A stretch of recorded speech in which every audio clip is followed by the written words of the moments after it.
ఆయన కుంటి వారిని బాగు చేశాడు, గుడ్డి వారికి చూపునిచ్చాడు, పక్షవాయువు గల వారిని బాగు చేశాడు, మరణించినటువంటి వ్యక్తులను లేపాడు, పాపములో శాపములో చీకట్లో బ్రతుకుతున్నటువంటి మానవుణ్ణి విడిపించి ఆ నిత్య రాజ్యానికి ఆయన వారసునిగా చేయడానికి దేవాతి దేవుడి లోకానికి వచ్చాడు. ప్రియ దేవుని బిడ్డలారా, సమాధి ఆయనను బంధించలేకపోయింది.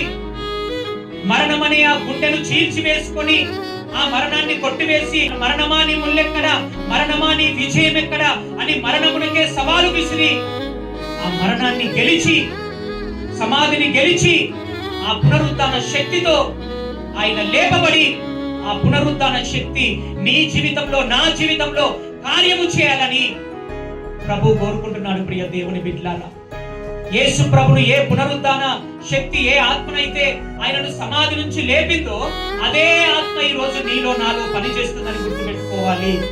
ఆమేన్. కాబట్టి నువ్వు ఎక్కడికి వెళ్ళినా ఏ విషయంలో నువ్వు భయపడడానికి వీల్లేదు.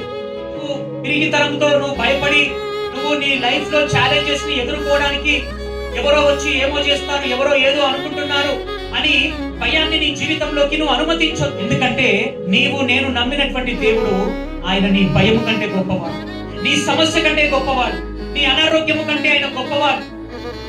నీకున్నటువంటి కలవరము, ఆ భయము, ఆ వేదన, ఆ బాధ, ఇబ్బందులు, ఎలాంటి పరిస్థితి ఉన్నా ఆ పరిస్థితుల కన్నా గొప్ప దేవుడు ఎవరంటే నీవు నేను ఆరాధిస్తున్నటువంటి దేవుడు, ఆ ప్రభువైన యేసుక్రీస్తు. హల్లెలూయా.